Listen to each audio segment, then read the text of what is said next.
BXB. It's in the game!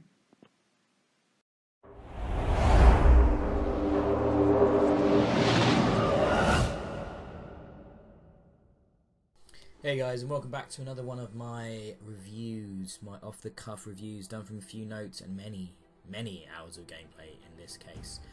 I am looking at Torment, Tides of Numenera, which is the sort of the spiritual successor to Planescape Torment, which came out like 15 plus years ago on the PC. And in that vein, Torment, Tides of Numenera, where I'll try to refer to this as Numenera for brevity's sake going forwards, is very much a cRPG. And what I mean by a cRPG, or computer RPG, is that this game is not what I expected. It's not the game I expected to be playing on a PlayStation, I'll be honest with you.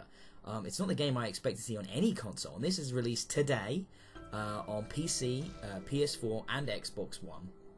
And let's talk about that first of all. Let's talk about the fact that this is a cRPG on a console. I don't know if that's the right place for this type of game. This game is incredibly text heavy. The vast majority of it is not voiced. Some key character lines, some narration, some companion lines are voiced, but it's a rarity. So that means you are doing a great deal of reading. There's nothing wrong with that. I think it's the writing in this game is one of its greatest strengths, and that's important considering what type of game this is. But what it means is you're staring at a computer screen, well, not in this case a computer screen, a TV screen to read a lot of this text, and that's the problem. I'm reviewing this game sitting quite close to a screen, and I think the text, as you can see in the video here, is quite large. But even then, if you're sat a few feet back, even from a big screen, it's not exactly the most comfortable experience. It's not the same feeling you get as when you're sat in front of a computer or a laptop. I'm happy to see a game like this show up on consoles. I think the home of it will be on PC. It's also quite surprising to see an engine like this, which has a fixed isometric perspective, with lots of stationary environments, beautiful environments, but not a lot going on. There's a lot of technical problems in this game, a lot of frame hitching, a lot of just issues of lockups and slowdown, and it's sort of surprising that an engine such as this isn't better optimized for consoles. I can't speak to the Xbox One version or the PC version, as I haven't played those, but there are technical problems on the PS4 version. Maybe, I was playing that pre-release, there might well be subsequent patches coming out which will fix these issues, but it's not the end of the world. But that's a couple of small negatives, because Numenera has a lot of things going on. First of all, it is a narrative and story-driven RPG experience, to the point where I was quite surprised how little combat was in this game, and we'll talk about combat shortly. The combat situations aren't random encounters. The idea of this game is that you can get out of most situations using your wits, using dialogue, using conversations, understanding characters, and that's how you can get out of this game, get around most of the situations in this game. Now, the game focuses around your character, and your character can be one of three different classes, basically a wizard, a warrior, or a bit of both. I played as the wizard character because I figured, it would fit the most into the situation.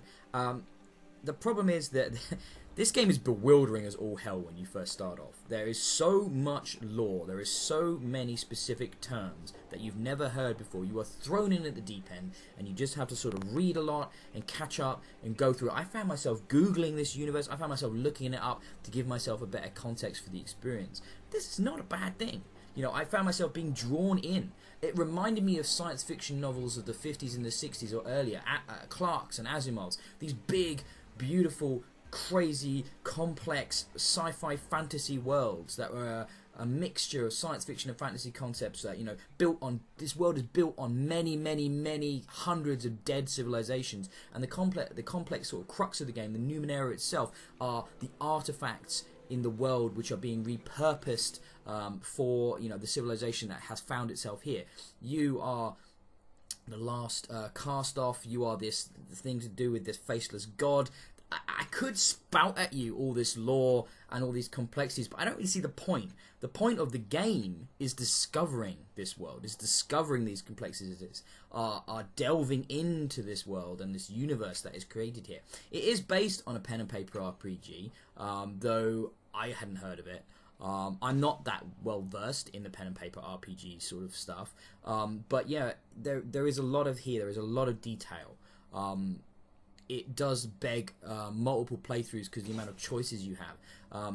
There's this tide system. This is another example. There's another system running in the background here called the tides, and the tides are the sort of reflections of your choices, the facets of your personality, the red tide, the indigo tide, the gold tide, all depending on your choices you make. You know, are you going to be aggressive? Are you going to be deceptive? Are you going to be charming in a situation? Are you going to use violence to get out of a situation? Are you going to be selfish in a situation? And all these things layer upon layer upon layer of the game.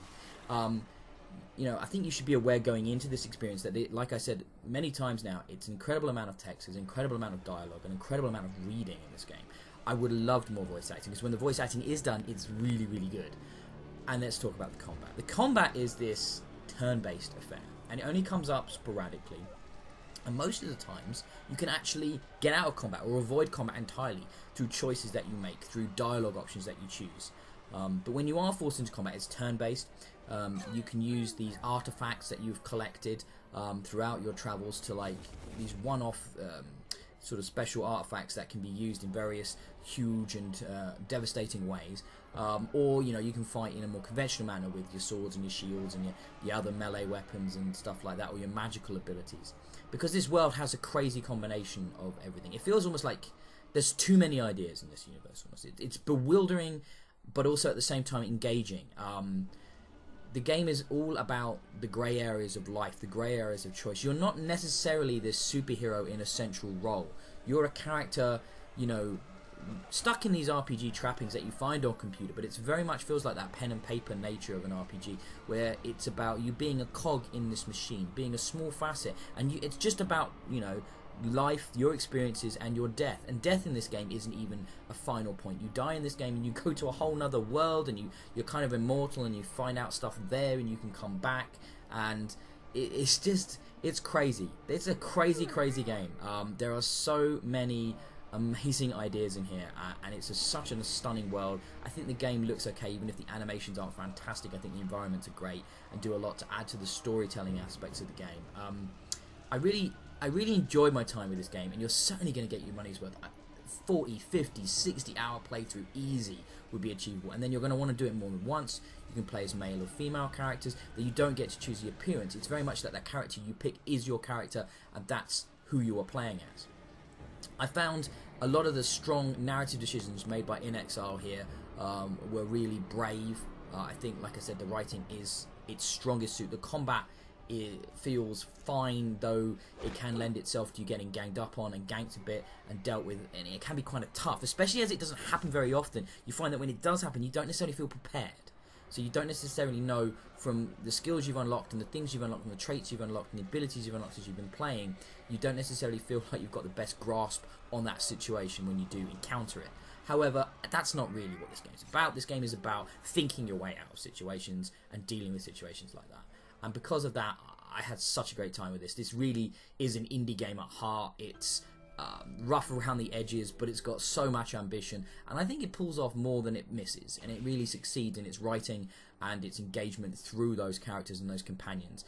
And if you're in the mood for a deep, involved, heavy time investment kind of game, which you're going to really need to think about and sink your thoughts into, Tides of Numenera is an absolute recommend. So because of that, I give it a very, very strong 4 out of 5 stars. BXB.